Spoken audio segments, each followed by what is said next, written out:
No. No. Too much art. Too little time. In a world where art goes on sale.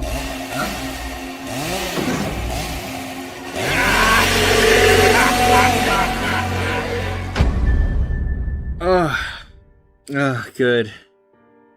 It was just a dream. Did you dream about another art sale? Yeah. You were there. You had a giant chainsaw, and you were slashing prices left and right. Did it include your drawing basics course and my perspective course? Everything, Marshall. No course or tool was safe. Stan, that was no dream. Don't sleep on these deals. Save 20% on all courses and tools during Proko's Black Friday sale. From now until December 4th. It's so good. It's catching the light on your shoulders. Yeah. Okay. It makes All me right. look better than Hugh Hefner. Yeah. Oh, yeah. Marco Bucci, how's it going? Bravo on that spot. That was fantastic. Thank you. We had a good time with this one. That was incredible. I've never seen any production quality like that before. Yeah, no, it was an interesting one. I didn't know if Marshall would, in fact, choose to wear the robe that we brought that day, and he took to it. All right, so today we are joined by Marco Bucci, a person who you have seen up and down our YouTube channel before, all across your socials, across all of the internet, teaching you how to paint, how to see value, how to vibrate your colors, and so much more in the most succinct way that I think possibly exists on the internet.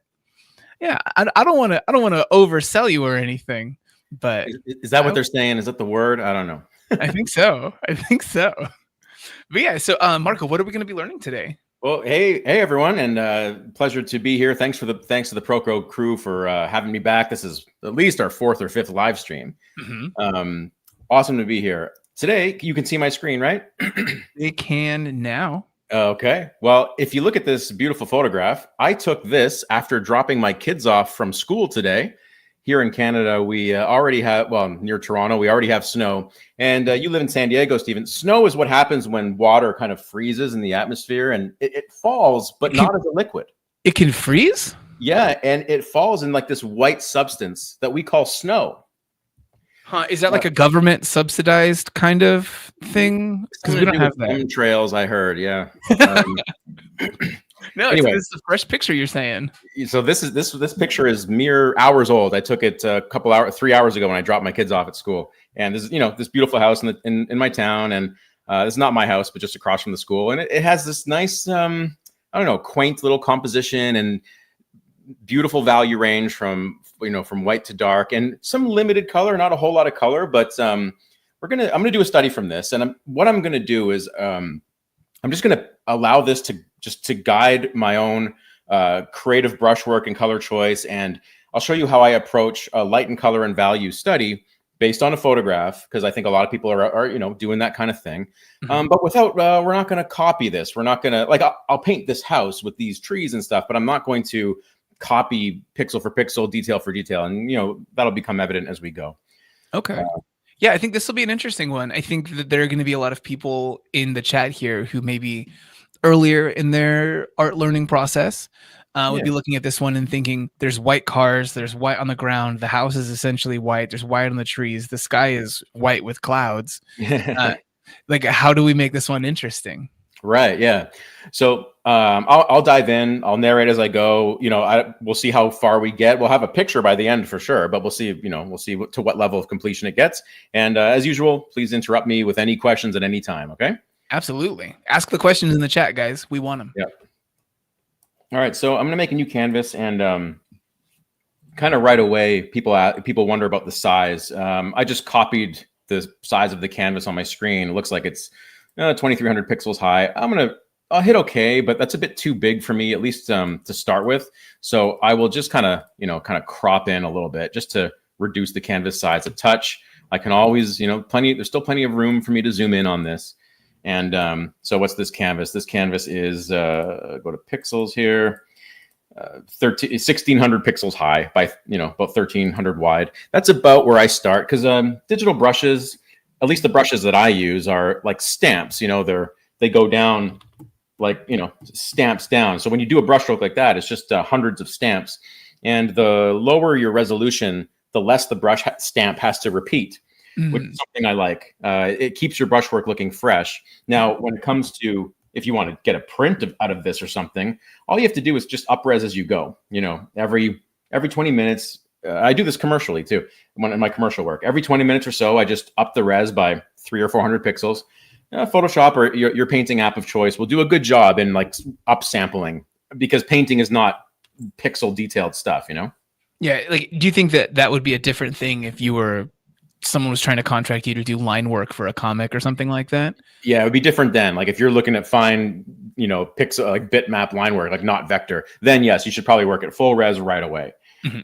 But if I'm doing a painting or an illustration like this, I will very commonly start lower res, like maybe half the res that I want to end up at. Okay. And then you've got some color variation here in this background.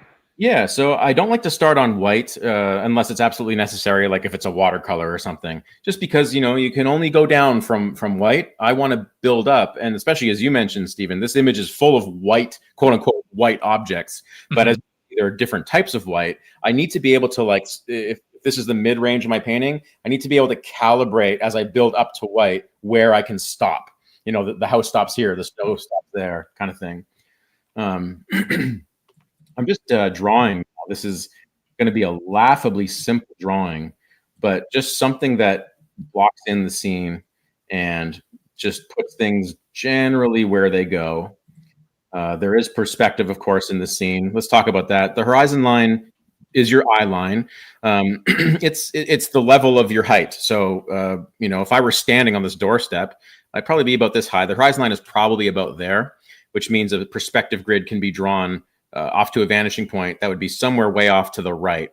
So I'm thinking about that. You can even throw a horizon line in and just to have it in there for reference. Yeah, and just eyeball in a perspective. Now, this is something that you don't want to. You can do in a study where, in this case, perspective is not the most critical thing. Now, don't tell Marshall about this, because he his chainsaw and hacked me into a freezer.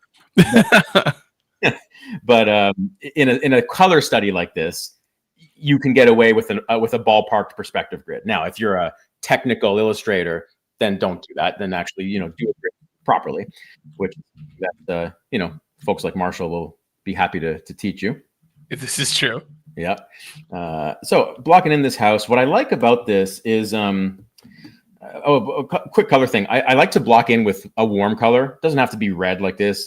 This goes back to my traditional painting roots, where we use a lot of like burnt sienna for just kind of a go-to oil color, or gouache color for blocking in lines and stuff. Is that even because like blocking these trees?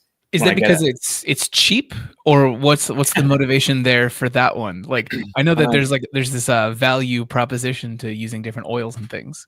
Yeah, good question. I've never actually thought of it in those terms, but burnt sienna is an inexpensive color, because it's not a cadmium. It's usually a tier lower than that. But it's nice. It's a deep value, and artists, traditional painters will tell you, and I think they're right. I share this opinion that when you lay cool colors over a warm block in, there's just something vibrationally nicer about it when it comes to the way your colors work. Okay. I can't tell you why that is. It's just a phenomenon of color that I think is true. Yeah, just a little bit of magic. Like, it's like taking a Polaroid. Like there's a little bit of the mysticism added in there. Yeah, exactly. Now, is my color pickers big enough, or should I enlarge? I can make it. I think this looks great on my end. Okay, cool. I'm not going to use many layers. In fact, I'm not really going to use any layers. Let me take the layer window off. What? I like this. You're like, no layers. Like, where we're going, we don't need layers. If I do use layers, I'll be sure to tell you and bring the window in. This is like, for those wondering, like, when would you do something like this? This would be if people are interested in like daily warm-ups. This could be a study you could do if you have an hour, or maybe even less, maybe even 30 minutes in the morning. You could throw on a canvas like this, get a photo that you like, of one you've taken or whatever, it doesn't matter, and see if you can just see how far you get. The nice thing about studying is the finish is really not what you're after. That's not really what matters. It's capturing information. I learned this from Scott Christensen, a fantastic oil painter, who said that when he's out there, Scott is primarily a plein air painter. But he's like, when I'm out there from life, you're at the whims of weather patterns and times of lighting and stuff like that. As long as you are capturing information, like trapping it in a bottle, that's what matters. Not the completion. The completion you can do later in the studio, or, if this might turn into a personal illustration down the road. But I'm just here for however long we're together today to capture however much information I can.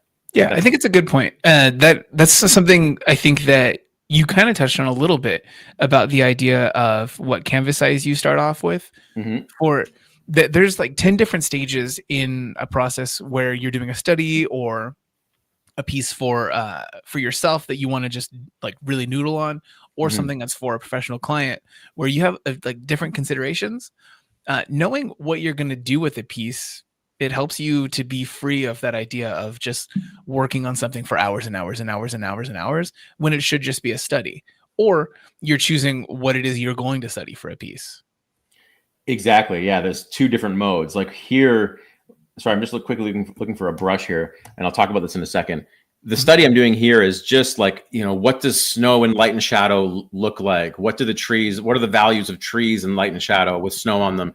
It's less about capturing the literal drawing aspect of it. The opposite would be like, if I need a chandelier in a painting, it's hard. I can't really visualize exactly the ins and outs of a chandelier. So I would get reference. And at that point, I'd be drawing the intricacies of how a chandelier is built. But in this case, it's more just a mood. It's a light and color mood.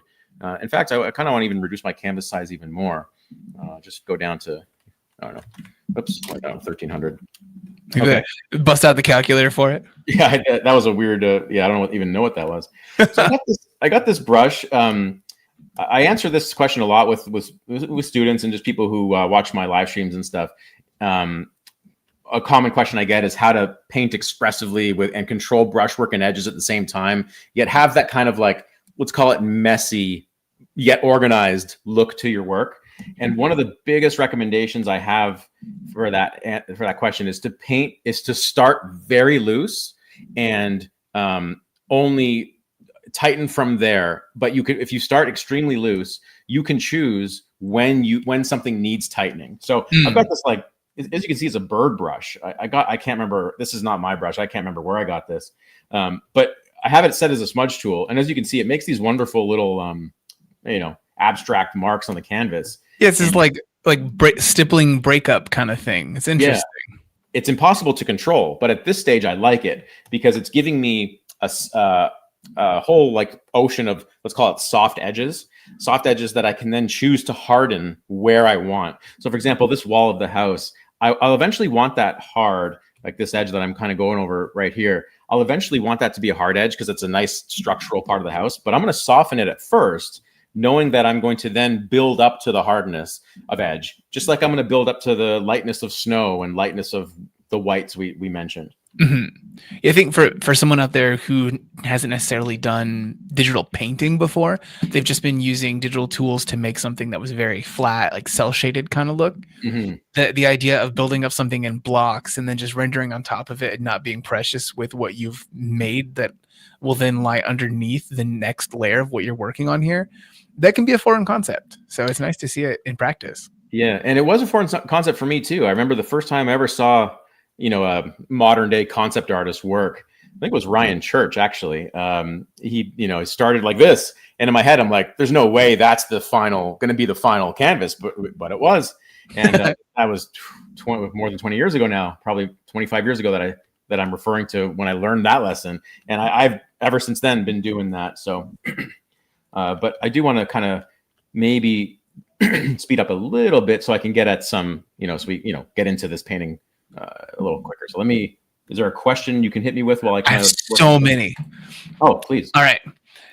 Let's see here. Let's choose a good one. All right. Tom Doing Art was asking, will you attempt to show the warm and cool white colors? The photo seems to show the house warmer than the roof and the car. Yeah, for sure. The house is definitely a warm white. I mean, I'll sample it, which I'm not going to do through the study, but as you can see, it's a yellowish white. Where the snow is basically, I mean, it shows green, but it's just basically it pushes gray. towards cool. Yeah. Yeah, it's just a cool white. But if you look at the shadows of the snow, this is the important thing. So this is a very good question. The shadows of the snow are clearly more into the blues. Now I'm going to exaggerate that because that's an important temperature relationship. This is a sunlit scene, of course. So when you have a sunlit scene, nature has given you some free information. The sun is always, I'm going to say the word always, warmer than the environment. The sun changes color throughout the day, for sure. A sunset is way more orange and red than noon, but the sun is always a warmer temperature than the environment. The sky is always cooler than the sunlight.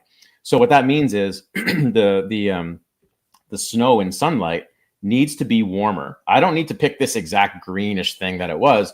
I can, as long as my shadows of the snow are cooler, which I'm going to just go into the blues, something like this. This is a good example. I can just use this blue as kind of a block-in for this part of the roof in shadow. And this is where I could maybe even like draw a little selection, just get myself an honest shape in here, just something like that.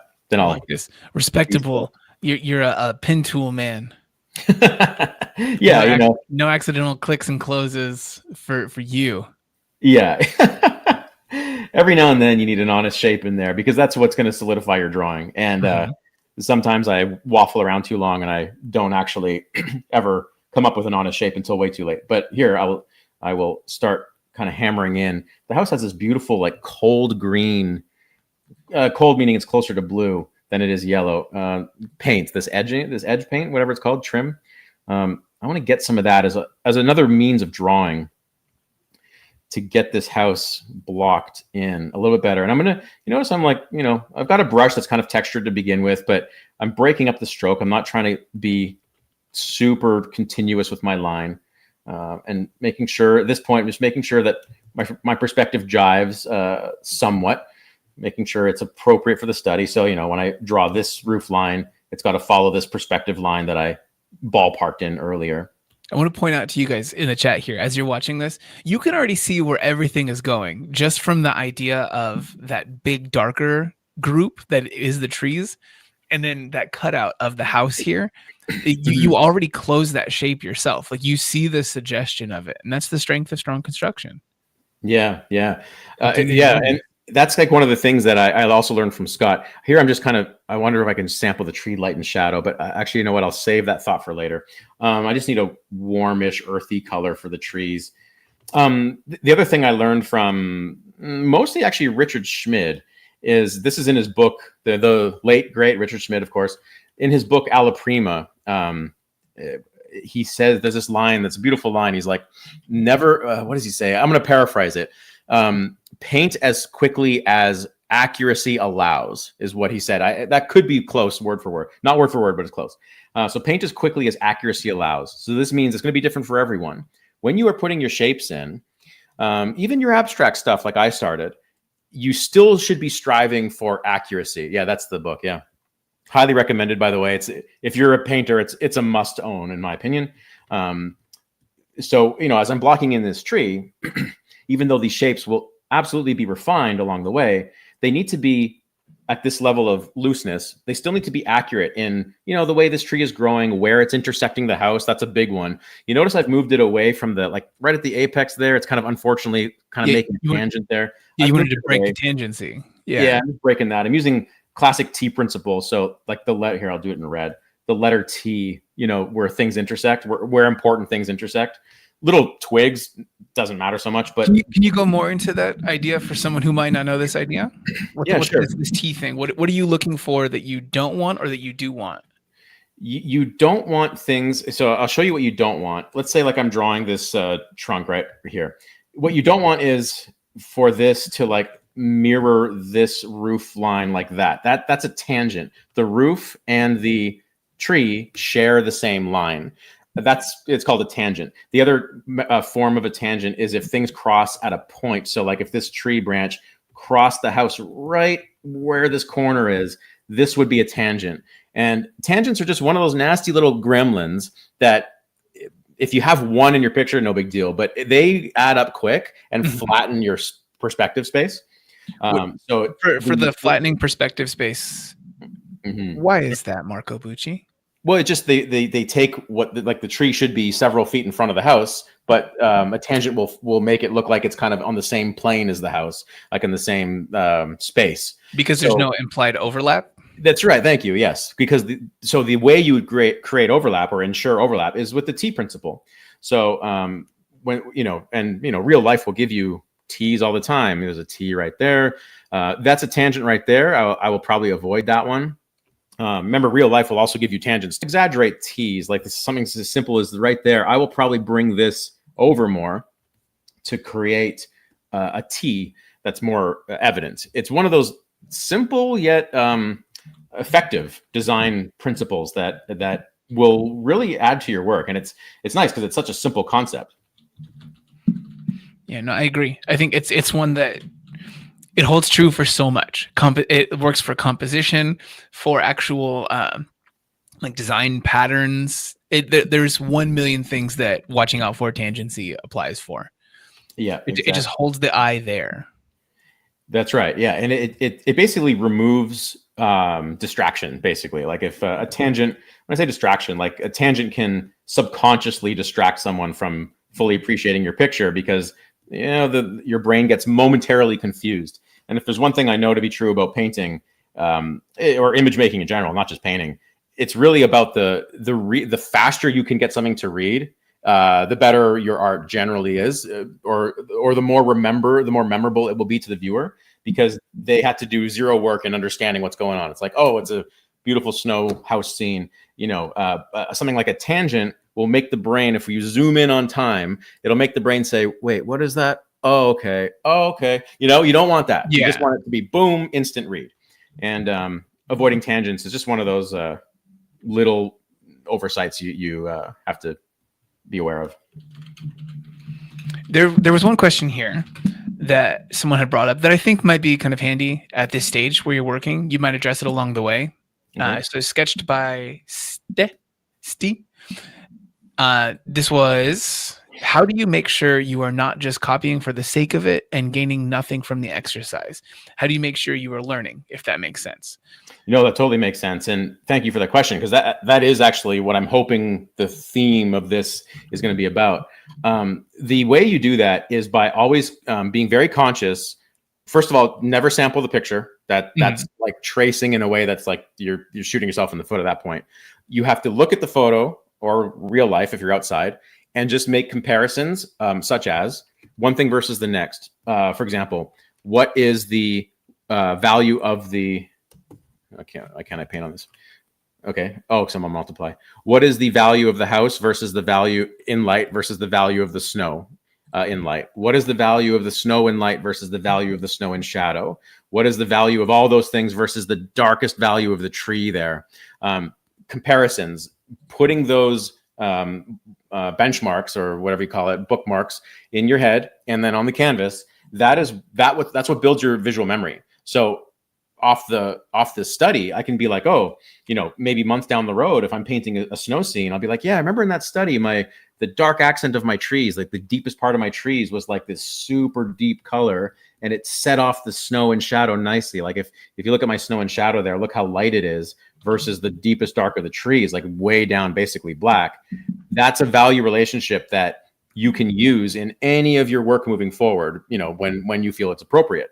So that's what converts a study from pixel by pixel copy versus something you can, functional that serves your brain. It's like food for your brain for forever. Like these lessons never really leave you. The more you paint, the more you digest, and then you can use it. And not even in the same scene. It's not like I only can paint snow scenes from this. You can use it anywhere. You're like, oh, I really liked how this value relationship felt in this study. Now I'm painting a scene of medieval warriors, but hey, I can maybe use this value relationship to set off a focal point. That's the kind of thing that learning that I love about learning. We kind of extrapolate from the things we learn and can apply it to anything else. Yeah, no, 1 million other things. Interestingly, there was one thing I did want to point out to people that I'm enjoying so very much about this right now because of the strong construction of what you've got, the looseness of the thing, and that kind of like the strength of the composition itself, but the looseness allows the participant to kind of view the viewer to be a participant, I should say. And so I can look at this and it looks like it's just a modification of the light here, where you're choosing to have some other tree having broken up the light that was coming through because of the bright spots on the side of the building, on the roof and everything. Because of the strong construction, you look at it and you think like, there must be some intentionality here going on. Not that there's an unfinished work necessarily. It's really cool to see. Oh, right. Okay. Yeah. Oh, thanks. Yeah. It's, and that's, I guess that's, sorry, I keep clearing my throat. I don't know what's going on. Hopefully it's not disruptive to people. You're good. Let me know if it is. I'll mute my mic. No, you guys out there, Marco clearing his throat every once in a while. That's the cost you pay for this free lesson. There we go. And some people in the chat were mentioning the idea of some audio that was cutting out or anything. It's not. We had some people here on the end of our team verify that. That's not an issue. Try if that's happening for you, but that shouldn't be an issue. It's not a technical thing coming out from our end. Oh, nice. Okay, so good to know. So I was worried it was maybe from my end or something. So, let's go back to color. I've got the snow and light and the snow and shadow relationship, clearly warm versus cool, more so than in the photo. See how I've pushed that, right? But here's where you can get into some color vibrations, as I call it. In my color survival guide, I've got a whole section about color vibrations. Is take this color and just vibrate, or like just skew the hue a little bit. I'll keep it in the warm somewhere in here. Skew the saturation and even the value just a touch, and you can go in and just add little bits of accents, color notes, some people call it, little accents that you can even go like more in the yellow. And this is what will keep your color, or it's a thing that can help keep your colors feeling alive and bouncy, and in this case, different from the photo. So even like right here, I just did this. See this brush stroke? I just put that brush stroke right in there. That I didn't. It's not a good design thing. Like it overlaps the roof, but I'm going to keep that. That's to me is expressive. It captured a mini micro moment where I just decided to go boom, and that's like it's just a little evidence that I was there, kind of thing. And that's something that I think can be easily lost when you study from a photo. It's so easy to have a good painting, but it's like it doesn't really do anything. I was going to say it doesn't do anything artistic. That's a bit harsh. It doesn't it doesn't give the viewer anything they aren't expecting, let's say. And that's kind of what I want my paintings to do. The opposite of that. I want my paintings to feel like they're hitting you with surprises. It would be it in color choices, brushwork, edge control, all the above. I'm adding some windows here just to break up the whiteness of the house, which you notice like I don't block in like this. All this should be white house, but like I'm sneaking up on it, as Morgan Weisling would say. I'm sneaking up on these colors and values. Like patchwork. It's another way of building a painting. And by the way, here, right in here, is a good example of building cools over top of these warms. And there's something very tree-like about these colors that I think wouldn't be quite as nice if I just started with this particular green. This is a cooler green, by the way, because it's grayer. It's on the warm side of green for sure, because trees are generally on the warm side of green. But I've cooled it off by graying it down, which brings it closer to every color shares gray in common. So whenever you gray something down, it neutralizes it, which kind of it's got a chameleon effect. In this case, against that warmer red, it's cooling down. If those reds were blues, this green would be warming it up. But because I went with the warm sienna color, it's cooling it down. And I don't know, maybe hopefully you agree with me. It's got a pleasing look to it, I think. Yeah, no, very much so. Yeah, I think it's a thing that you already have to have some color knowledge for to really deploy effectively. Otherwise, you might end up kind of like muddying things up a little bit. But I think it's really interesting when you do choose to break things up like that. So obviously right now we're going over this and we're trying to go over this whole big demo thing, take some questions and stuff. And so you're not necessarily going to do a deep dive on some of these individual concepts that are very much worth learning and teaching. Mm-hmm. Which of your courses would you say would most apply to someone who wants to hear more about that kind of like color vibration idea and some of the other things you're speaking about there? So that particular, my course, the Color Survival Guide, is probably the course most related to what I'm doing here today. However, as with any kind of art, you are overlapping fundamentals, drawing, shape design, edge relationships. So the Color Survival Guide will talk about every color concept I'm using here. However, yeah, here it is here. If it loads. In the Proko sale, 20% off. Look at that. Awesome. Oh, man. However, I also, and there's actually, so this is maybe a good time to say, I have a bunch of new stuff over on Proko for those who have seen my offerings before. There's a whole 8-week mentorship program. It's a program I used to offer live. It was 8 weeks, 6 hours a week, 3 hours of lecture, 3 hours of critiques. And that's the recording of that. You get the whole curriculum. Which right is that? There. You can see this one here? Right there. Yep, our mentorship video package, I think it's called. And it's the recording, the unedited recording of everything. And that is basically the curriculum. Well, it benefits from the curriculum I taught at the college level at several different schools. And I kind of redesigned it to fit in this 8-week sort of online offering. And that is the recording. And that mentorship goes over, I'd like to say, everything, at least when it comes to like being a painter and illustrator. You'll learn about values and shading and composition, and color, how to study, how to do your own illustration. It's got everything. It's got everything. Dang, dude. This is a ton. My genuine like reaction seeing this for the first time. I don't get to see every course that gets published on Proko. There's a ton in here. Holy crap.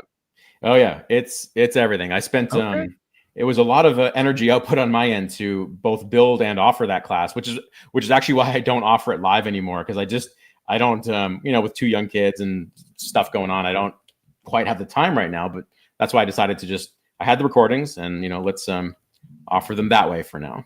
Yeah, why not? Yeah, no, check that out. So that's also new on Proko, and probably a few others. I do have some older stuff that I've just recently released on Proko, like the digital painting series, digital painting 1 and 2 and 3, which are live demo base, like what I'm doing now, but with full narration and fully complete illustrations from start to finish. Those are also on there.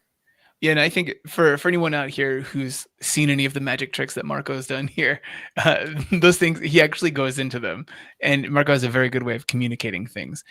As every single person who's here in this chat can attest to, that's also a subscriber to his channel, Marco's a damn good teacher. Oh, thank you. I appreciate that. I certainly, it's like one of the most serious things that in my life that of things I take seriously. Teaching is right up there. This is just a color. That was a weird way to say that. This is a color dodge brush just to lighten up, just to arrive at this side value. This is an interesting lighting situation. This is not shadow. This part of the building, house, as you can see, the trees are casting shadows onto it, and you can't have double shadow. So this wall, minus the tree shadow, this is light, but it's a value called halftone, which is this part of the wall. This would be what I would call the average light of the house. The sun's hitting it directly. There's no highlights or anything. It's just the direct light hitting the wall. This wall is still being hit by that sun, but not quite as directly. It's turning away from the light. So it's called halftone. So there's you can look at the photo and see there's a decent, step down in value, but compare that to the shadow, like under the eaves here, that's shadow. You can see there's a big jump. So here's halftone, here's shadow, big jump between those two. Only a little jump between average light and halftone. So what I'm doing now, I need to get that information in my scene. So what I'm going to do is for the occasion, I will use my pen tool again to get a shape in here, just something like that I can put this. I'll just sample what I've got in here for average light. Let's put that in. Mm-hmm. I just need this edge. This edge is what matters to me. And then that edge kind of carries. Of course, it's got to be pretty straight vertical because it's structurally important for the house. So I'll kind of get that down. And then now I have this face on the side that I can gauge, and I need to the color. I'm going to warm it up a little bit. I do like to warm up my halftones, regardless of whether the light is warm or cool. In this case, just as a general rule. Wait, what do you think is the motivation there past stylistic preference? It's funny. I'm sure someone in the chat will be able to explain this. My rudimentary understanding is that when you have a warm light that is reducing its strength, the color, the wavelengths that leave the spectrum leave behind some reds. I'm butchering this science, I know. So the halftone looks redder. It's kind of like the same way how if you look in the distance, I don't know if you know this, but yellows you lose yellows first. Those are the wavelengths of light that go away from the spectrum first. So when things recede, the yellows drop off, so things get redder. Then reds leave, so they get more violet. Then the violet leaves, and you're left with blue. That's why distant mountains, look blue, because they're fully consumed by the atmosphere. It's just the way that colors fall off on the spectrum. Now, again, I'm not a scientist. That's not a good explanation. This is a pretty sound one. You're not going into specifics about like exactly which colors fall off, like first at what rate and everything. But no, these are sound principles. Yeah. Okay. Yeah. Back in the day, so both Stephen Bauman and myself, we both started doing we started doing murals that didn't have any sort of patron paying for them in the cities. We both did graffiti, and so for some of the more complex stuff, my friends and we would use these headlamps that were a specific color because that headlamp, like the actual color that it was, fell off very quick. So like if a cop was very far away, they would not be able to see this light, or the odds of them seeing the light go down very rapidly. You incriminating yourself on this live chat was not what I thought was going to happen. It's been like 20 years now. I think I'm good. But yeah, no, it's I think you can use science to your advantage. So that's great. So actually I'm interested. What was the headlamp? Like, can you tell me more about it? We'll talk about it afterwards. Yeah, I'll give you this one. It was it was a tinted it was a color tinted camping headlamp. Okay. And so we got to just pull some that had a nice color to them at the time. Okay. That worked out nicely. But yeah, we'll go over that a little bit. the coyness in your voice is incredible. All right, watch this. Here's a fun little thing. Okay, I'm gonna use a layer. So here's my layers window. New layer for folks who have been following, or folks who have just joining. I haven't used a single additional layer yet, but I am now, because I'm gonna do this. See this like cool like lattice work, right? I'm gonna do that with a brush like this. I'm gonna go do and just break up the pattern. Doesn't have to be perfectly straight, but because it's on a layer now, I can add a layer mask and just like work, almost paint a shadow just by erasing the pattern. And that's pretty good. I'll add some varieties like tree shadows being cast over it, flatten it down, and take off, get rid of the layers window because I'm not using it anymore. But here's another thing I'll do. These brushes are Kyle Webster's brushes from like, 8 years ago. People probably know Kyle as a kind of a famous brush maker now. Indeed. I believe this was some of his first, at least this is the first time I ever heard of him, but again, about 8-9 years ago. These are his halftone kit. And they're kind of like meant to imitate comic printing, like when the printers would have those dots and stuff. Mm-hmm. I use them in painting all the time. So I'm gonna paint these little filigree details with this broken brush.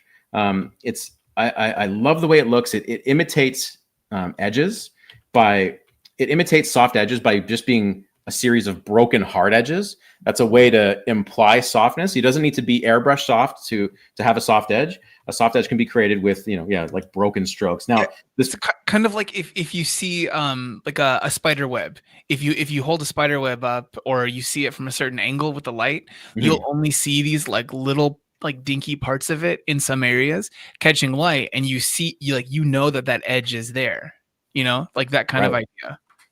Yep, exactly. This tree is right in the way of where I need a deck post to go, which is, it's about there. So I'm just moving the tree. And hey, this is the benefit of painting loose, no matter if it's a study or an illustration. If you paint loose and gradually tighten as you go, you have, with impunity, you can just move that tree. Whereas if I tightened up that tree and I didn't have it on a layer, well, then I'd be kind of stuck, right? It'd be a kind of a nightmare to start moving that. But now I'm fully able to just move that around and not have to worry about it. This edge. This is the side. I'm still painting with this kind of textury brush. I did change brushes, but it's still part of his Kyle Webster's halftone kit. By the way, I don't think those brushes are for sale anymore. No, they are not. They're not. So, but I do think if anyone here is still an Adobe user, which I am, kind of unfortunately, I do think they're bundled with Photoshop. His brushes are still included in there. If you're a person who's using Procreate, you also have a whole bunch of new Kyle Webster brushes recently, right. But this is not one of those. Yeah. Say again? He just released like a whole collection for them, didn't he? Yeah. So he is over there toiling away, working hard, making the brush engine better with them and making new brushes every single freaking day. Nice. He's a madman. Nice. I'd love to hear it. I'm just going to crop in a bit, and I'm going to crop. I don't need all this space. I'm just going to crop a little bit. There we go. Let's keep going here. These studies, remember what I was saying about from Richard Schmid before, paint as quickly as accuracy allows. You're seeing me do like my version of that now. This is how fast I can paint with what I would consider a reasonable degree of accuracy. It's not fast, but it's certainly not slow either. As you mentioned, Stephen, the picture happened, like there was a picture there within the first 5-10 minutes maybe, which is a priority for me. I need to start seeing a picture, like a digestible picture, quickly, or else I get like kind of despondent and I kind of spin my wheels. But when it comes to developing that, which I'm doing now, that can take a few hours of time, like not a big deal. If this were a painting I was dead set on completing, it would be done by this evening. Got an afternoon start time here. I'd be done by the evening. Mm-hmm. For those wondering about like timelines. But again, paint as fast as accuracy allows. Don't rush yourself. But at the same time, do push yourself to see, to test the limits of what your level of accuracy and speed, like what that combination is for you on the Venn diagram. What do you think that it helps a person to improve that accuracy and speed? What do you think are some good exercises a person can do besides just working more and getting that mileage in? Yeah, that is where you get into. I want to move this post here. That's where actually here. I'll answer your question in a second, but again, I can just I don't have this on a layer, but I can just do this. That post needs to come over, and then I've left behind the white canvas. I'll just fill it in. That's where like isolated, like targeted study comes in. So, if you're not familiar with drawing in more correct perspective, you should learn that, because I was able to ballpark it here, but with again, some degree of accuracy. That is something I learned from, drawing my perspective grids and, eating my veggies kind of thing. When it comes to, and then you apply that everywhere, when it comes to color stuff, that's where you might want to do studies where you maybe are more interested in copying the relationships that you see in the photo. Again, try not to sample. My color survival guide goes over tips for that. One of my favorites is what I call an integration study, where you have a photo, like any photo like this, and you try and paint an object into the photo to make it look like it's there. And even something as simple as a sphere. Put a ball sitting on the road or sitting on the rooftop and see if you can get it feeling like it lives there. That's a great way to study color and to study realistic color and also expressive color.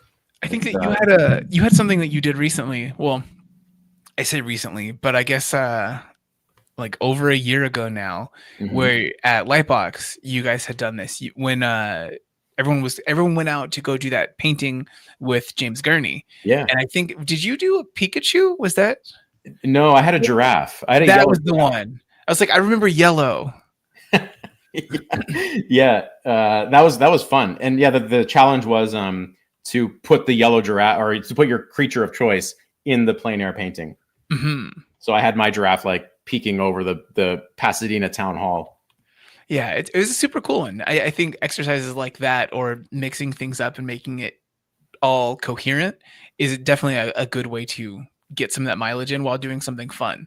You're eating your veggies without knowing it, having some veggie straws. My favorite moment of that was someone was there watching and didn't know what the challenge was, like wasn't aware that everyone had stuffed animals. And I was the first person that person visited.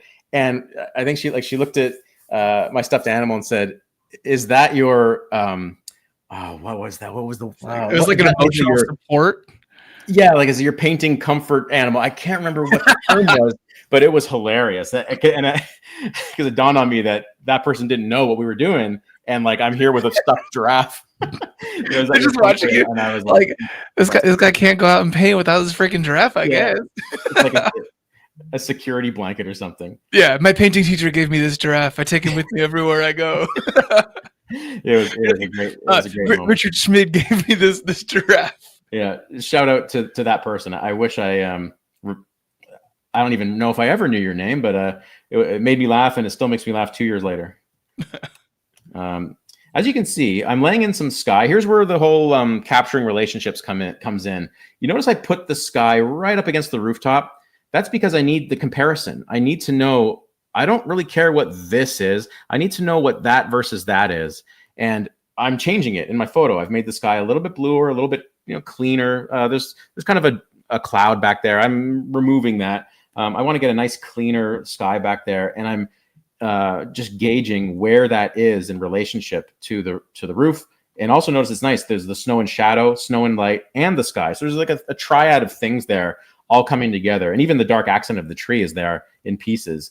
And so that's 4 things coming together in this one little spot. And those are the key areas of your picture you really, really want to pay attention to when you're studying and when you're just illustrating on, something creative, is where all those intersections are and nailing those. Because what I do up here with the sky is way less important than what's happening there and also here.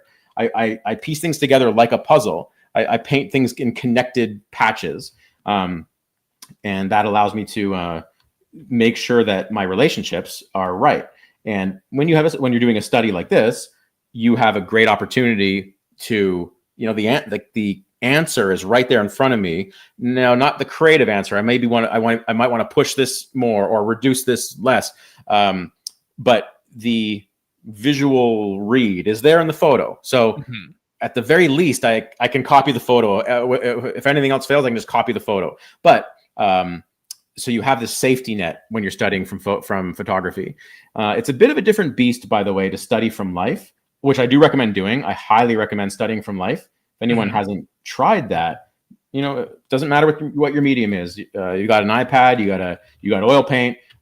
Go out there with whatever medium you've got and study from life too. It is a very different experience. There's something a little more unnerving about it for multiple reasons, including like onlookers for one, but also just just the pressure of having to create a picture of something that is, right in front of you, but something you also know is going to change because lighting changes. And, in this case, it's winter here, unfortunately. So things would be cold. And I've painted many scenes in the winter. And those are always my favorite ones, though, because you have to move fast. Your hand's going to freeze. The water in my water bin's going to freeze. You got to move fast. A little vodka helps, by the way, for the water. That's for the nerves, for the onlookers, right? Yeah. Vodka for the water and for the artist helps prevent the water from freezing. You were talking about the idea of painting from life, painting from photos. Yeah. There's a person in the chat who had been asking about a way to practice values to paint from imagination. Is there any sort of suggestion you've got for this? So how to practice values specifically? They said values. Well, this is I apologize. I don't mean to cop out on the answer, but this is what you do. But hundreds of these, and they don't even have to be this big. I'm painting this big for this live session just because it fills the screen and it looks nice. But honestly, I would usually paint these like I don't know why this keeps coming up. I think it's because it's trying to have you do the input with your cursor, or with the pen, I should say. Yeah. I usually paint about this size, by the way. This is like 700 pixels high, just color key size. I paint it small. I have so many here. Just give me 10 seconds to get a sketchbook over here. Yeah. So like Marco had been saying, he'd start off with something that was smaller because he's working as a painter. He can then just like scale that thing up, like hit the edges and other places that he needs more information, more texture. Do that again if he needs to. And he can work up from there rather than having to be precious with it from the very start. Yeah. So like, here's one of my old sketchbooks. This sketchbook's more than 10 years old. These are tiny little sketches of just light coming into an alleyway, little poolside umbrella. Here's a boat in some marina. You know, just here's a good one. Prague. Prague is one of my favorite places. And as you can see, they're tiny, right? They're physically tiny. Yeah. And it's information. You're capturing and downloading information into your sketchbook or onto the digital canvas here. And that hundreds of those is what you need to do what the question is asking about. Being able to then pull it out from your imagination, capturing good information. That's what the name of the game is with studies like this. And you know what is kind of liberating about that is it should free you up from the need to feel like you have to finish, like quote unquote, finish the study. For me, the finished study it's the amount of information you capture. You know, I don't know how long we're going to go. We're going to go what, another 40 minutes maybe here? Yeah, that sounds great. I'll have captured a good amount of information in that time. I've already captured a bunch of information. I want to start getting into some smaller shapes like tree branches and stuff like that, and little more snow shapes. I don't really care about the road and the cars so much. Like, I'm more interested in some of the snowy stuff. If I had more time, I would put those in. I could like walk in a car, but yeah, you're capturing information and try your best. My advice is try your best to paint different subject matter. I wonder if like anything works. I wonder if I have some like here. I mean, here, this is not the best painting, but this is the wall. It's the wall. Yeah, and it's still interesting and gratifying to look at. Yeah, just a wall with some light and shadow on it. You know, you saw the umbrella scene, and yeah, I don't want to. I know it's off camera, but, one that I did like. So you were talking about the idea of where things all meet. That one, I forget the place that you said, but it had that domed roof on the building. Prague, yeah. Yeah, so in that one, I think that there was a bunch of really interesting stuff to show what you were talking about, the areas where things meet being the point of interest and so important to nail down. Like you had the red in the foreground from the other roof, the white, and then into the green of the actual dome itself. Like that already grounds so much, and you get that idea of like free implied texture and value relationship that you can just hit with very small amounts of other variants before. Yeah, absolutely. Before people already fill in the rest of it. Let me expand on that answer. So, Stephen, show my screen too, because I'm going to bring something on screen as well. Yeah. So if you look at my camera, here's the Prague study. Camera, and you can see on my screen here's another Prague that I did based on that, but from imagination. So one followed the next. The first was the sketchbook one. That was from life when I visited Prague in 2010. Then this one, just a few years ago, was an imagination version of that same sketch. I made it wider, I added buildings, but it's the same type of thing. So this was like me kind of testing my knowledge, say like, okay, what did I learn exactly from that? Let's see if I can make not an illustration, but something that is maybe halfway between a plein air sketch and an illustration. Same subject matter though. And that's another good exercise to test yourself. And that's the thing that you're doing when you are painting from imagination. You know, at any skill level, you're really testing. You're asking yourself, what do I really remember? Not what do I know. Like you can know a bunch of stuff, but what do I remember that's in your head that you can pull out without reference? And the thing to do when you're painting from imagination, which you absolutely should do, you should factor that into your studies, is time to paint from imagination. Typically, at least in my experience and seeing thousands of students now, it's much harder to paint from imagination for obvious reasons. You will probably fail more from imagination than from reference. I've seen people be able to paint beautifully from reference, but their imagination stuff is not, it's like a different artist did it. And that is described me, by the way, too, when I was first learning all this stuff.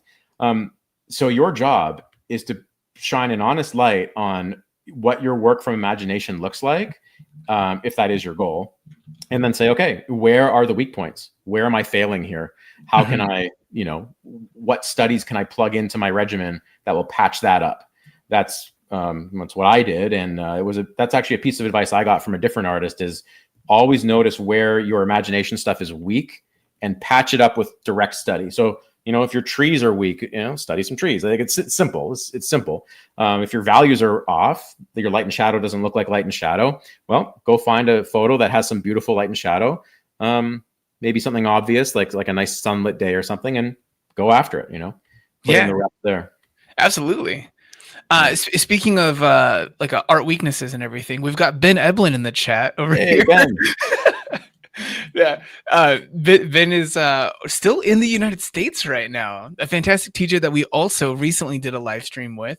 A fantastic artist who's also on Proko. I'm a big fan. Hey, Ben. Ben knows this. I'm a big fan of Ben's work. Absolutely. Awesome color stuff. Yeah. And design everything. The whole works. Yeah, no, very much agreed. It's fantastic to get to talk to you guys during live streams and everything. Get to like pull away these little pieces of wisdom and take away some of that creative energy. It's always nice and refilling. And I hope that people in the chat here or watching after the video is already just a VOD, I hope that you guys all get some of that as well. Yeah, me too.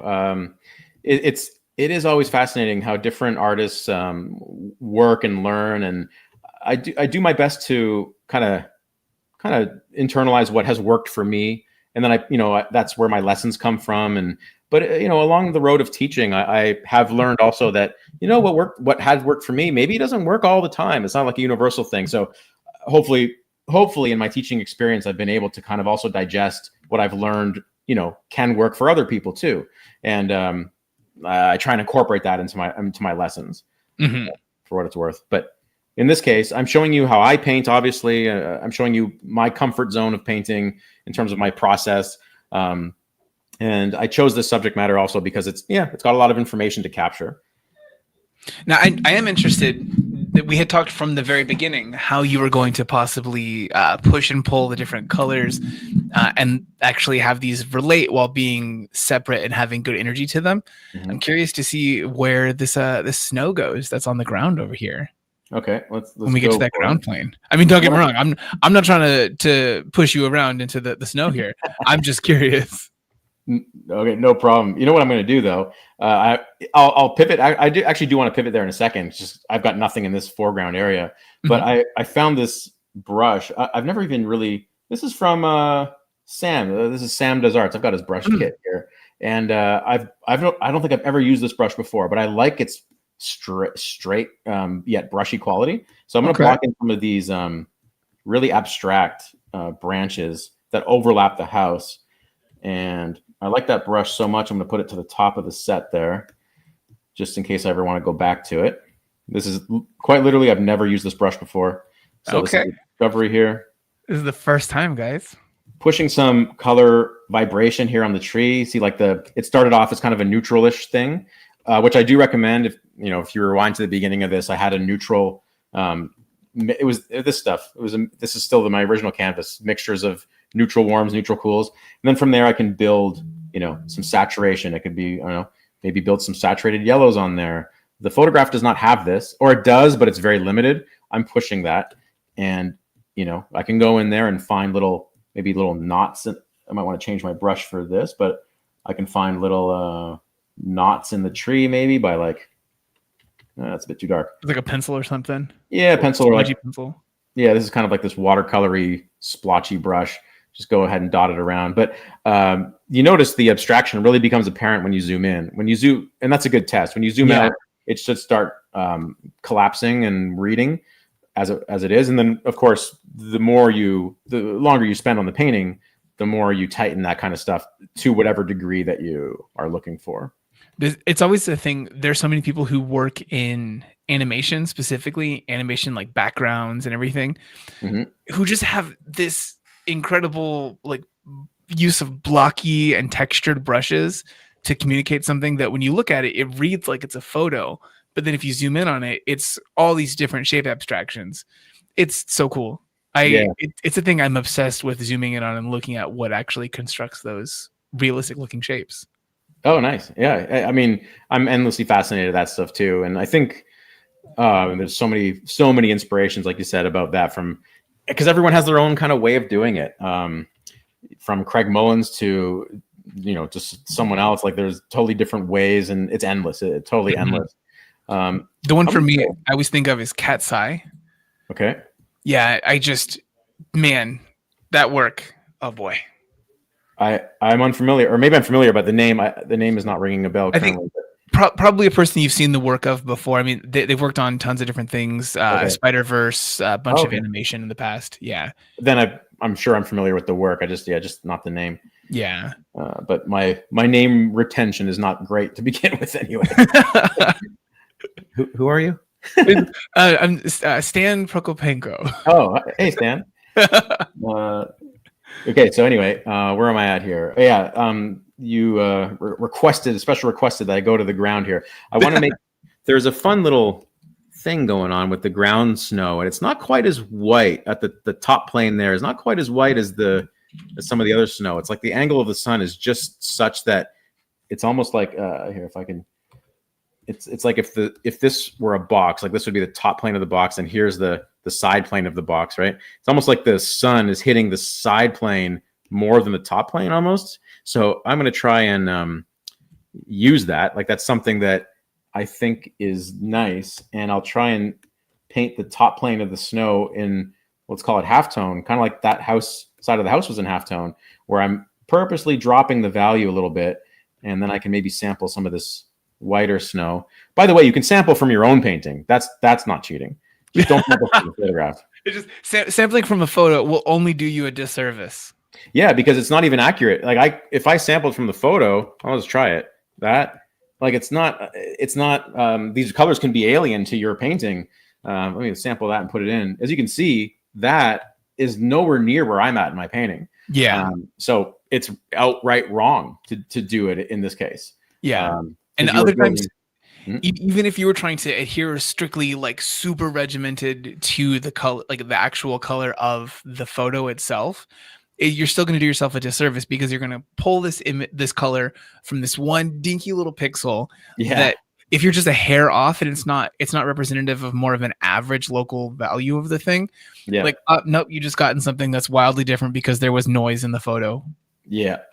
That's right. Even if you are sampling from an average, which like you can do, it still defeats the purpose. Like suddenly you're no longer capturing, or at least you're no longer internalizing the relationship. You're just taking it without learning it.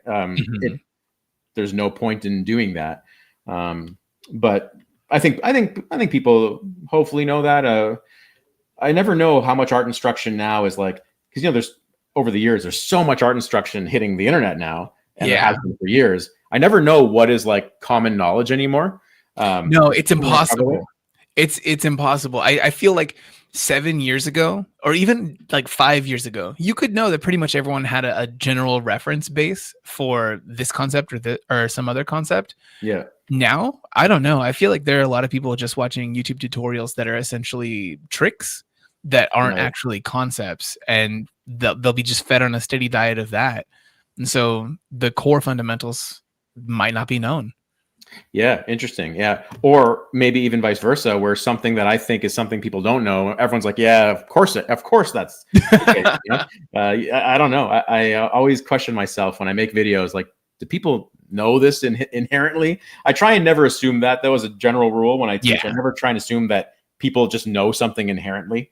I think that's the safe one. Yeah, even if it seems really obvious, something as simple as warm and cool colors. Like, there's probably people who don't really know that concept, or maybe only have a basic grasp of it and need to up-res their knowledge base on it. Anyway, getting off topic there.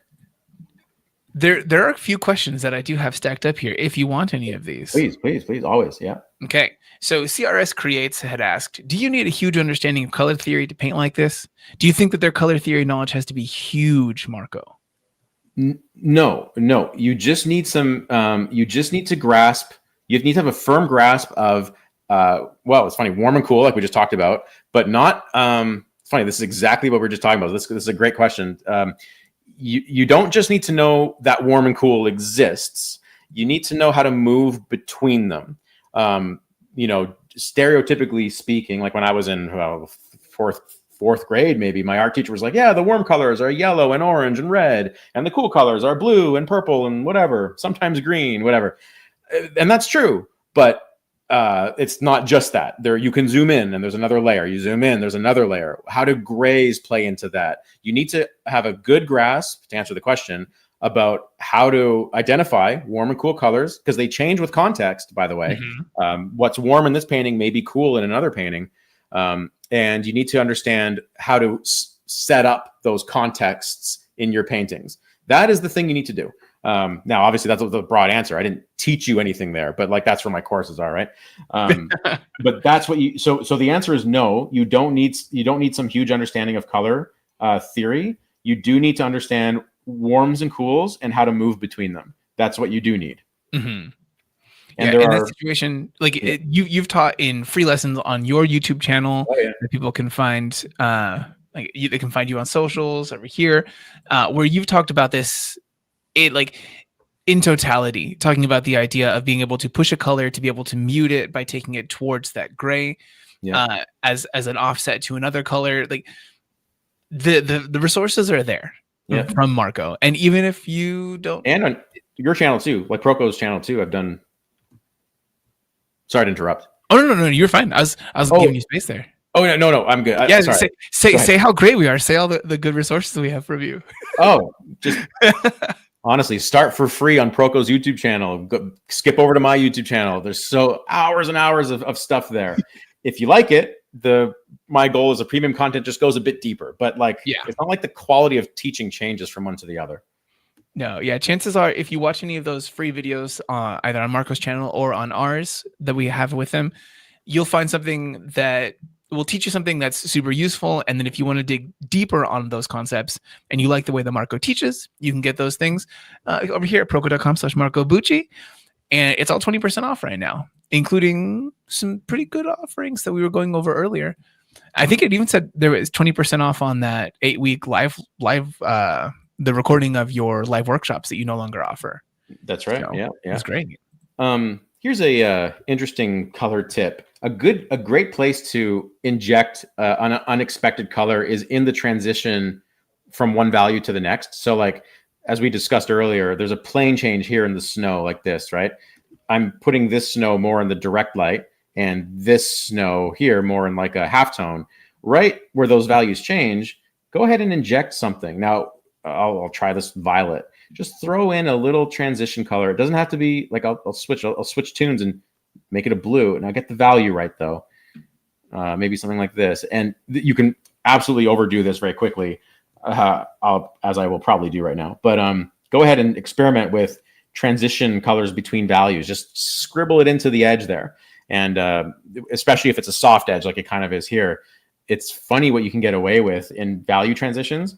And you can make some really interesting statements that way. But while I'm talking about color tips, go up to the rooftop here and say, okay, I don't know, pick a shadow, some like this tree shadow. First of all, let's maybe solidify the shape a little bit more, because after all, it is a cast shadow from the tree. Let's make sure it reads like that, like it's not too broken up. Using an airbrush, I'll just get some maybe softer ones, because these little shadows are maybe from little twigs that are. The twig is not strong enough of a shape to, not thick enough of a shape to cast a hard shadow. It's far away from the tree. It's going to cast very soft edged cast shadows, which is how cast shadows work. The farther away they are and the less substantial the thing casting them is, it's going to be a softer edge. So a lot of these soft shadows for little twigs. Anyway, color variety, go ahead and sample your color like a little average spot here and say, okay, well, I'm in this purple. Well, it's kind of neutral. If something is neutral, you kind of have full rights to pump it up with a bit of saturation. It's like, I have this base. I can shift the hue if I want, maybe give it a bit of saturation and just like get the value right though. And scribble in, within this shadow shape here, scribble in a little difference in saturation and hue, jitter it a little bit. I can't tell you how often I do this. And like even up here, I'll add a little bit of this. I've adjusted the value, of course. But I'm adding this little purple shift up here just for fun. So there's a thing that you do, Marco, that I think a lot of people try to have done for them for free by brushes, where you do your color vibration manually. Yeah. I got to be careful. You could absolutely set me off into a rant here, but just to give you the Reader's Digest version, brushes to me are simply tools for edges and variety. They're not tools to create shapes for you. you notice like I didn't go for a tree brush to make these branches to the extent that I have them. I will manually do it. The thing that brushes do, the way I use brushes, is I use them for variety. You know, this brush looks different than this brush. It looks different than that brush. None of those brushes are correct or great or bad. They're just tools. Yeah.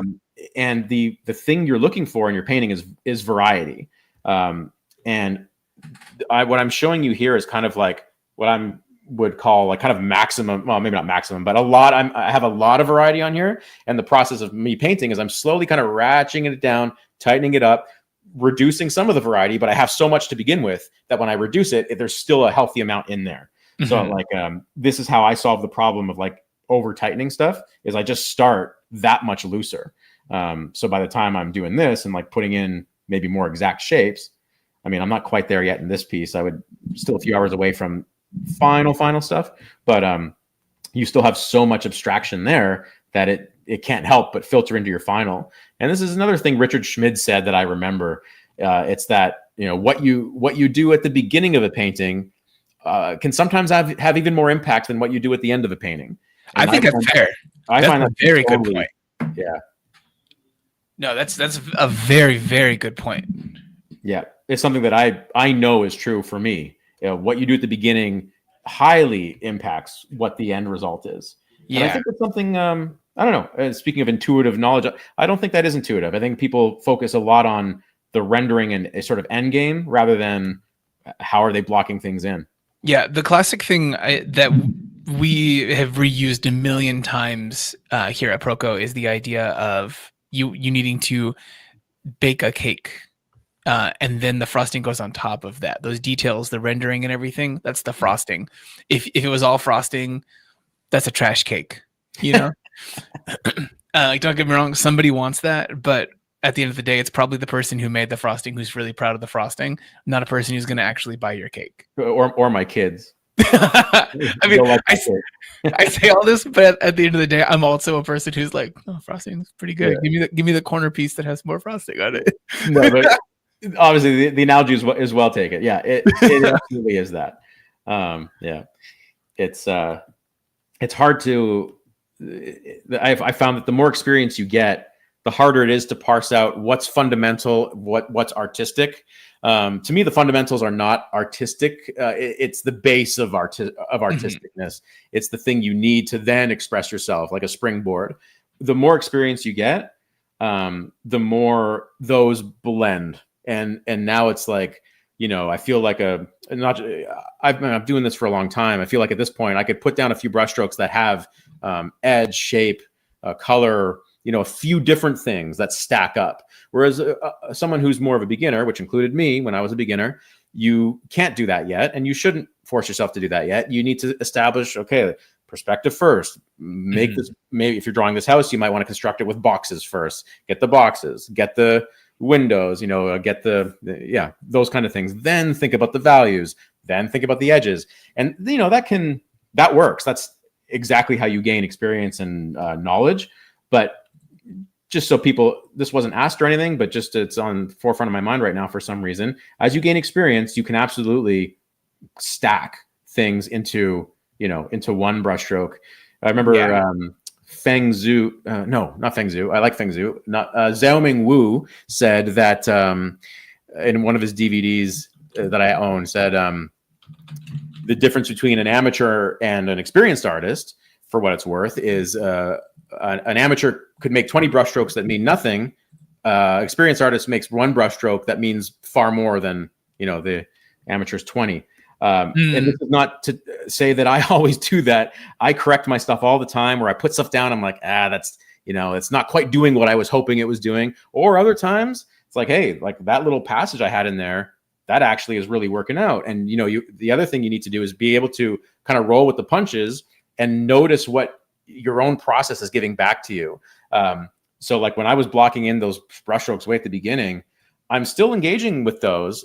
Yet at the time, I had no real way of knowing what they would look like an hour down the road. But now I'm kind of looking at it and I'm remembering, I'm looking at what was there and I'm like, okay, you know, this actually can stay. Like, you know, a lot of the brushstrokes in here that were kind of laid in early, those can stay, like they're fine.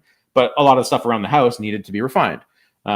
So like a big part of learning is like always kind of being able to take stock of where that you're at in any given process, and being able to try and like diagnose what it still needs. Yeah, that honest feedback is super important, especially for you being able to self-critique in those kind of things. I had 2 questions. Please. One, just real quick one here. Cascade had asked, can you define color vibration? Yep. So I consider 4 different ways of doing it. We'll do it real quick. Let me just enlarge this. So one way is just jittering the hue, taking any hue that first you sample where you're at in the painting, snow and shadow, and say, okay, just vibrate it, paint that, add a little touch of little spice in there with the color, with the hue vibration. Next one is saturation. You can just jitter it this way, just gray versus saturated. Don't go too much, like not like this, just little bit, like pepper, sprinkling some salt or pepper. And then the third one is a combination of that, where you are broadening that a little bit and going like maybe further desaturated, and then see if I can. And then when you're close to gray, you can actually pop out at a different color. I'll show you here. I'll try and do that one right now. Sorry, did I say there's 4? Sorry, I think there's 3. No, you said 3. I did say 3. Okay. So here, I'll try and do that right here. Let's see. Let's use the snow in light here. Let me just take down the size of this thing. This is a good fun one. Okay, so I've got my smudge tool, right? Now let me sample where the snow is right now. Okay, so here's the snow right now. It's close to gray, right? Well, okay, I can jitter it, and maybe gray it off a little bit, gray it off, continue to gray it off. But now I'm in like pretty full gray. I can kind of pop out anywhere. I'll pop out into like these blues, because again, every color shares gray in common. So right now, I can pop out to this blue and just kind of sneak my way in here. And look at this. That's a little vibrational color note. that is definitely not in the photograph. I'm not even looking at the photograph, but I can start putting that, or I can build my way over to it. I'm close enough to gray that I can just jump right to here. But if I wanted to build that, say, into this tree, so here's the tree. Now this color is a bit more saturated. So I'm going to try and I'll jitter the hue a little bit, jitter the saturation a little bit. I'm combining, 2 different models there. Keep going toward gray. Keep going toward gray, maybe a little bit lower. And then I'm pretty much a gray. I'll just pop out somewhere like here and throw in maybe a little bit more. Throw in this little purple note, and it works because I've built the bridge to get there. Though that's color vibration. But like color vibration is a big part of understanding warm and cool, by the way, to bring back the question from a few minutes ago. They're all part of the same. Like I find color theory is actually not a huge topic. It's deep. It's a deep ocean, but it's not large. There's just a few concepts that go deep. Does that make sense? Mm-hmm. Yeah, very much so. Where say like drawing, for example, drawing is a vast ocean and a deep ocean. I feel like color is like much narrower. Color is like a pond, but a deep pond. That's how I feel about it. I'll take that. Yeah, because it's just there's different, like you said, like there's different axes to the depth of this one. Yeah. As a follow-up question here, just as another little bit, Pixel Art Journey asked, does it need to be the same value? Good question. Generally, yes. Like for the examples I just showed you, yes. Or the same micro group of values. You can change a little bit. But yes, that question is about obviously is about value, which is like shading and lighting, which is a fundamentally different topic than color. Yes, color plugs into value, so color is very related to value. But in terms of the understanding color theory, value is a prerequisite. Let's put it that way. Mm-hmm. So yes, and to answer the question, yes, the value would stay the same in this case. I would only jitter in the same family. So I would jitter one way, a vibration, one way in light. Oh, sorry. I would do one local one here and like a different consideration here in shadow. I wouldn't like take that color and put it here in shadow. That wouldn't work. You start with within the same value families. Yes. Okay. Thank you for that. I appreciate the follow-up question from you guys in the chat here. I think that was a good one to get in. And then the other question that I was actually super curious about. I'm not answering your questions. Well, Fiery Bloomman asked, do you decide before you start on your focal point and pack it up with detail, or does it happen spontaneously as you paint? I imagine it's a bit of both. Yeah. Sorry, can you repeat that? Do you decide before you start on your focal point and pack it up with detail, or does it happen spontaneously as you paint? Good question. Yes, so a little bit of both, but more the first one. I know what it is before. I have an idea of what it is before I paint. Now, this is a good question because here's an example of concepts that can be shallow or deep. You might look at this and say, "Oh, the focal point is the house." Well, that's a shallow way of looking at it. To me, the focal point is more this area, maybe including the tree. It's a subsection of the house. It's not the whole house, because to me, there's a lot of nice hard edges right along this, the porch and the walls, and even like this part here in the roof. Whereas you see in my painting, so I'm much more focused on that. You can see there's a bit more just visual sharpness there. Here, I'm softening things out. So I decided, this is why this is a good question. I didn't say this, so thank you for asking. I decided on that before I put a brushstroke down. That's something that was in my head. Now, a big part of what I've learned to do process-wise when you're looking at reference, be it photo or from life, is find the thing that drew you to the scene. Like, yeah, it's a beautiful snowy day. Like that drew me initially, but like, why this house? What about this house did I like? And it's to me, like, what can speak to this whole picture if you were to just crop this? And to me, it's like this area here. This is the meat and potatoes of the picture right in there. Whereas this, you can see as I crop, is way less visually interesting. And that's done on purpose. That's how you delineate focal points. I actually don't like the word focal point. I don't like the word point. It's a focal area. Okay. Yeah. Yeah, as opposed to it needing to be like one actual tiny element, like you think that it can be a percentage of the area. That's right, and also conversely, it can't be a whole. Well, not can't. In my opinion, shouldn't be like a whole thing that spans all this canvas. If this house were way smaller, then it could be the whole house. But this house spans the whole canvas, so I want to subdivide my attention there and say, okay, which part of the house, you know? Mm-hmm. And I'll play that up. Like I haven't really painted it, but I love how this tree really obscures all of the stuff behind it in this part of the house. Maybe I'll work on that a little bit because I really want to kind of diminish this part of the house. Whether or not that's what you would do, that's up to you. There's no right or wrong there. What you choose to be the focal point is completely devoid of right and wrong. It's just how you pull it off. Mm-hmm. No, agreed. Yeah, I like the places where you've chosen to simplify something, to entirely remove details, and I think that might be in the pursuit of the idea of this focal range kind of thing that you're talking about, focal area. Yeah, absolutely. A tip I learned about, sorry, just shifting gears there. The tip I learned about branches and trees is try and do them in as few brushstrokes as possible, but do them in like structural straights. Because trees are, despite the abstract look, trees are obviously very structural things. There's a lot of weight distribution that has to be held upright. And typically those are best captured in like little bursts of energetic, like straight lines. So when I build limbs and branches, I tend to work, like my pen kind of looks like this, like I'm like a robot almost, putting in little straights rather than like tracing a limb like that. It gets a little wavy and spaghetti-like on you.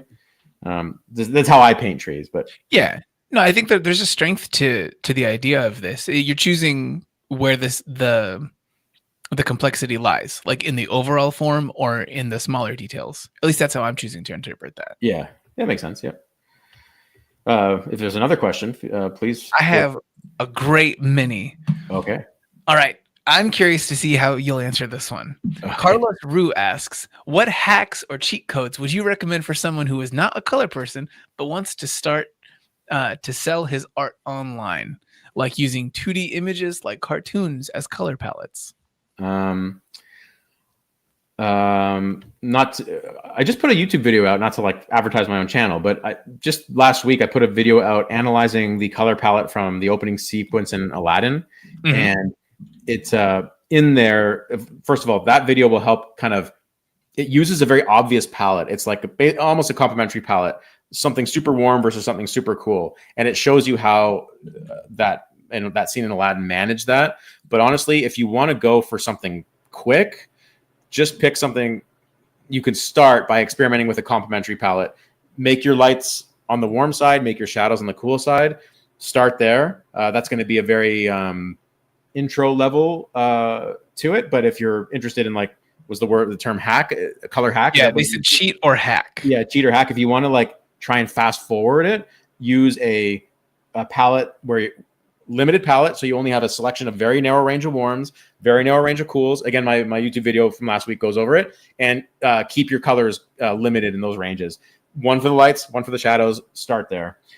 It'll become more obvious if you watch that Aladdin video I put out. But that would be I wouldn't call it cheating, but it's definitely like a shortcut, let's say. Yeah, it's putting bumpers on the idea of you getting spread too widely, I think. Yeah, and I got to turn my heater off. 1 second. Wow, what a nice problem to have in freaking Canada. My studio space is an extension of the house, so it's not heated by the furnace. So I have this huge 5,000 watt heater installed. It's a beast. I love it, but it's loud. Pixel Art Journey in the chat said, "I watched that vid. So good." Oh, nice. Oh, thanks. Yeah, it was a great video, and I think it's performing very well. Like people are responding very nicely to that video. It looks like. Yeah. Oh, thanks. I've been trying to shake up kind of like the lens through which I approach my lessons. So I've done a lot of like concepts of warm color theory and things like that. And this one, I'm like, let's take something that I love and explain why I love it. And that also actually came from you, Stephen. Last chat, remember I had that Craig Mullins image, and I was talking about why I liked it, and you were like, you should do a video about that. Well, I did. It was the Aladdin one, so thank you for that idea. Heck yeah. No, dude, I think the idea of going through a case study of something, it's so interesting. There's so much to learn there. Yeah, and the joke in the video is I've had that file saved since 2005, which is true. Whoa. And, so that scene's lived in my head rent free since then. Goodness. I have a whole backup hard drive full of like early inspiration. So I'm kind of like browsing that now. I'm like, what other videos do I have in here that I can kind of unlock? This could be a YouTube. Yeah, a whole channel of stuff stuff I'm always been inspired by and why. It actually is really interesting as a person who has kept many folders that are just called inspiration on my many computers and hard drives throughout the years. Yep. It's really interesting to pick one up from a time in the past. There's this thing that you can also see it if you go and look at your own work in old sketchbooks. Yeah. There are these things that used to inspire you, that motivated you, that you've kind of forgotten in some way, Mm-hmm. It's like if you learn some new skill in cooking and you forgot that you used to love just kicking in a little bit of spice here and there way more than you do now, because you've been focusing on, just like some like acids and some fats and stuff. Right. But no, there's something really nice about going back to old inspirations. Yeah, I have absolutely lived exactly what you're saying, where I look back at, 15 years earlier, and that version of me that was creating art was interested in different things. And I'm like, I remember that. I forgot about that. Maybe I should bring some of that back, kind of thing. I've definitely been there. Yeah. It's really fulfilling to go back that way. Yeah. So I'm with you. That's the beautiful thing about the journey of art, right? It's always changing, and not to sound cliche about it, but like it truly is something that's like a living document that grows with you. And, sometimes I could go the opposite way too. Sometimes I find like I'm less interested in the things that I used to be interested in, and I kind of feel sad about that sometimes. Mm-hmm. I used to have a absolutely like indomitable drive to go outside and plein air paint. I would be out there every day if I could, and I was out there several times a week. Today, I love it, but I don't have that same drive, and I wish I still did. It comes with age, and I've got kids now, and priorities change a little bit, and I don't find myself plein air painting that much. But it's the part of me that I miss. But on the other hand, I've picked up other interests that I never had before that are, I feel like are a newfound part of me that I like. So yeah, I was going to bring up earlier today. I'm curious. I don't know if I saw you using selection tools in the past when we had done live streams together. Is that something that has ticked up in your usage recently, or am I just inventing something? No, but my history with the selection tools actually goes way back to my first job. I used to paint when I painted backgrounds for just Canadian cartoons and the studios, we would do all of our paintings with the pen tool. So I'm actually kind of a wizard with the pen tool now. I'm fast with it because we'd be drawing hundreds of pen tool shapes a day. The entire backgrounds were done with pen tool selections. So going in and getting your Bezier curves.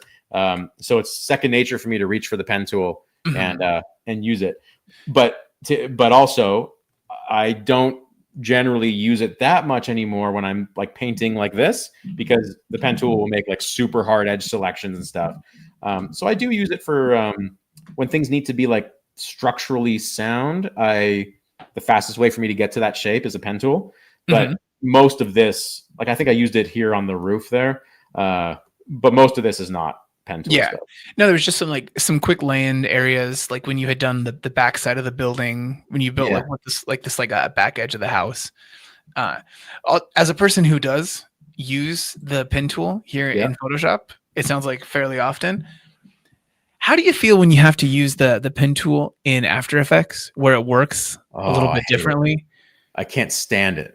Why is it not that the like holding Alt and clicking breaks off the arms? Like, I know. What is that? Oh, this is like chicken soup for the soul here. I hate the pen tool in After Effects. And I'm like, why? Just copy the one. You're Adobe. Just copy the one from Photoshop. Yeah. But then there were things in After Effects that I love, like where I wish Photoshop had it. So it's funny. It's like if you could only just combine, if I could like custom combine the two, Yeah, just have a little toggle where it's like, how does the pen tool work? You click it, it says Photoshop or After Effects native. It'd be great. Oh yeah, I would pay for that plugin. That's for sure. Yeah, it kills me, man. So Stephen, how about we?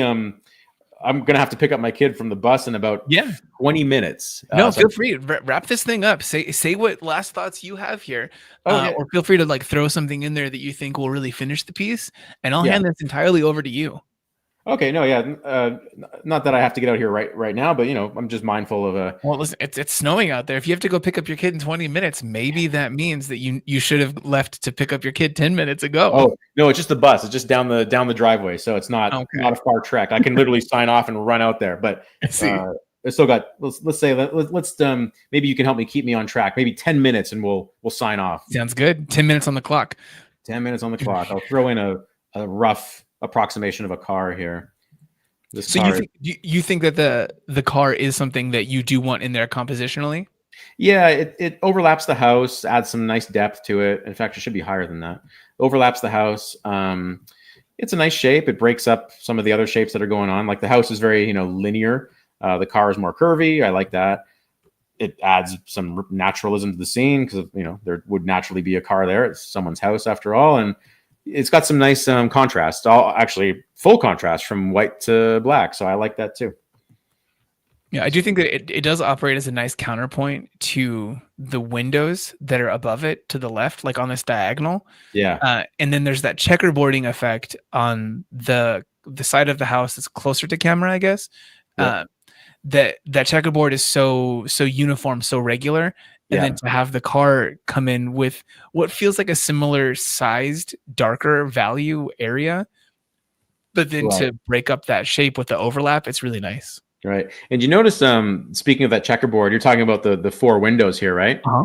Notice what I'm doing to uncheckerboard it. Like these are not windows. They look like windows when you're here, but they're not windows. They are, I don't know, they're abstract paintings in and of themselves. And that's something that if anyone has seen my art before, it's something I really try and get in all of my paintings. Even when I'm painting more realistic, which I do sometimes, I still search for the abstract quality of things, and I let that kind of guide me in a way, or I never forget about it anyway. Sometimes it guides me fully, other times it guides me partially, but these windows on an abstract level are just dark shapes that break up a light shape. They don't have to look like windows. They will read like windows because the viewer doesn't read the literal part. They do respond, viewers, anyone responds to the abstract relationship of things. So if it's a dark pattern over light and it's kind of rectangular, it'll look like a window. And I know that, so I'm kind of like exploiting it, No, well put. I do like that there's even this actual like hue variation that you've got inside of there, and these like twig shapes that make up the windows in there. Yeah, I learned that. I never, for some reason, I can't remember. I think I learned this from Zabukovich, that a watercolor painter I always look up to. Just don't paint the windows like just straight dark. Go ahead and give them some life, give them some color. There's a lot you can do. Should probably break up this one with like a bit of a window pane. You'd probably be able to see that. I think you'd expect to see that on these windows, not so much on these ones, because these windows are more important to me. So because they're closer to the focal point. So I'm going to give these a bit more information. Just a little bit. Don't go crazy. Just a little bit. For a painting like this, if you were doing this without teaching at the same time, taking questions or having to deal like with me hopping in with anecdotes and whatnot, how long do you think that you would spend on something like this? 2.5 hours, maximum 3. Okay. And is that also the same amount of time for you doing those gouache studies in a sketchbook? Oh, those are much quicker. Those are 40 minutes. Okay. But only because they're small. After 30, 40 minutes, like you've got the thing, either it's working or it's not, you know? Yeah. If I'm doing a larger gouache painting, I'll spend longer. But that's another reason why it's so valuable to paint small outdoors, is you can get a lot more done faster. And quantity, it sounds weird, sounds counterproductive, but I'll take quantity over quality when it comes to plein air painting. You need to engage with the problems as much as you can, like problems of the visual storytelling or solving visual problems. Quantity over quality there. It's like you have to become familiar with what you're dealing with. And if you focus on one painting, you get some experience, but imagine how much more experience you can get if you do 4 paintings in the time it takes you to do 1 otherwise. Mm-hmm. I'll write a thing down here.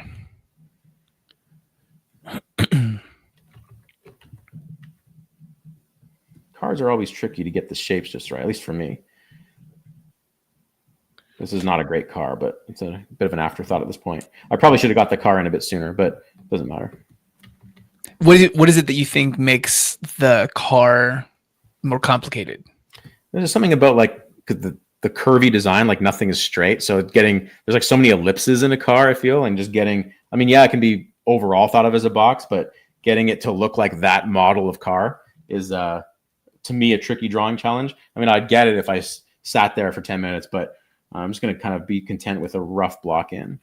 Just maybe get the tires kind of and the angle of the windshield more or less correct and use that and call it a day. Walk into some darker passages for the windows. So, someone left a comment here that I really like.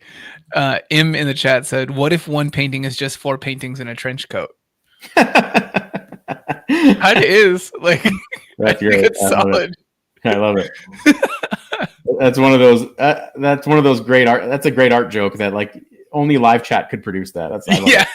No, this is my favorite thing that I think anyone in the chat has said out of all of these 2 weeks of live streams so far. Good job. What's the username? Good job. Username. Just M.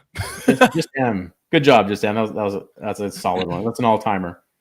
Yeah. Chris Maycock here in the chat asked, "Are markers any good, or just bring out the old paintbrushes and canvas paper from a photo outside?" Oh no, markers are great. They're a bit more limited, obviously for obvious reasons, but you can mix with markers just the way you can mix with paint. But if you are looking for maximum flexibility, then I would not use markers. But if you are maybe practicing more of a graphic statement with your stuff, then markers would probably be even better than paint. Depends on what you're looking for in your studies. For a person who it might not be, what makes them obviously more limited? See, this is one of those things where I shouldn't have assumed, right? Just because markers put down like a flat tone. What's nice? A marker that's dying, because you get a lot of texture that way. So keep your dying markers. They're useful. But yeah, markers put down generally more of a flat color and value. And you're going to have to work, I think, maybe a bit more graphically with markers, meaning like fewer shapes, bolder shapes, flatter colors and values. I don't think you can do something like this with markers. Maybe I could be wrong about that, but you're going to be thinking about fewer shapes and just flatter versions of the color. But that doesn't mean you get less variety in your color temperature. You could still get full color temperature for sure. Just have a good selection of markers with you and go for it. Yeah, no, I think one of the things, the way that you were constructing things inside of this particular demo, and what you're able to do with the painting is inherently different than what you're able to do with something like alcohol markers because of how they're not opaque. Like what you lay down on top of something Yeah. is getting combined with the thing that's below it, rather than you being able to lay down something like with gouache or even like a Posca marker, for example, like a paint marker, where what you put down might actually entirely obscure what was below it. Right. Yeah. To be honest, I have very limited experience with markers. I've only really used them for figure quick sketch. Like if I'm sketching from life and just throwing in a quick tone, I really like markers for that. I have to admit, I've never really done any rendering, quote unquote, with markers. There are a couple people online who do some interesting stuff with it. The main thing that I come away from it thinking, even though I really like alcohol markers and other types of markers, is that a lot of the people who do use markers to do full rendering, building things up and adding so much to it, is that realistically this person should probably take up using gouache. They're probably costing themselves a lot more money, having to develop workarounds for something that just wouldn't be present if they were using something like gouache. But do what you like, you know? Yeah. Have at it. Yeah. As long as you can have a range of value, range of color temperature, that's the right tool. If that's what you got on hand. Absolutely. And if you just want to experiment, then absolutely. Yeah. Marco, you have 30 seconds in the 10 minutes. Okay, then let's sign off. I'll stop. I'll say thank you. Hey, remember I said earlier, you could stop anytime. Like what, after the chat, I'll be like, what did I internalize from this? And there's a lot of information captured here, not complete in reference to the photo. But if I wanted to, I could spend another hour and make it quote unquote complete. But that doesn't matter. I've captured information that's now lives in my head. It's always going to be there. And if you are a diligent student like that, a forever student, like a lot of us are, and I certainly am, the learning never stops. So this was a good chance for me to learn something. So thanks everyone for having me again. And thanks, Stephen, for always being the best host. Thanks. I appreciate you taking the time today. It was great to get you to see your process here and get to kind of explore it a little bit. We got some good questions in there, which I really appreciate. Sometimes people just ask the same question about what brushes you're using. Nobody asked that question. You guys here right now, you're all incredible. That's great. And we did talk about the utility of brushes too. So that's great. Indeed. Yes. If you guys are interested, go check out Marco's courses. You can find Marco over here on YouTube, and you absolutely should as Marco Bucci, or on socials at Bucci Blog. A fantastic place where you can see whatever Marco's getting up to that isn't necessarily just art directly. There's some good stuff in there. Yeah. If you do want to save on Marco's courses, which are many on Proko, you can right now, because everything on Proko is 20% off during our Black Friday sale, which runs until the beginning of December. We made it last so long. So if any of you guys come to me afterwards and say, I missed the sale, that's a you problem. No, thank you so much, Marco. I appreciate it. Stephen lays down the line. Yeah, check it out. Go to proko.com, folks. There's not just me. There are tons of good instructors there, and I'm proud to be one. Well, hopefully, I'm proud to be among their ranks. So, absolutely. Thanks a lot again for having me, and I hope you took away something from this study, and go do a similar study yourself, whatever the subject matter is. Go take a photo yourself and study it. I do want to say, just to make sure, you don't have to only buy things from Marco with us. There is also a great sale that's going on over there with Creature Art Teacher. Right now, they're doing their lifetime access thing, and you've got a bunch of stuff over there, right? I've got a big course over there, exclusive to Creature Art Teacher. Yep. Yeah, so I just want to make sure you go find things from Marco. He's a great teacher wherever you find him. So thanks, Marco. Well, thanks so much, and I'll catch you on the next one if you'll have me back. Absolutely. Have a good one, everybody. All right, take care. Bye, everyone.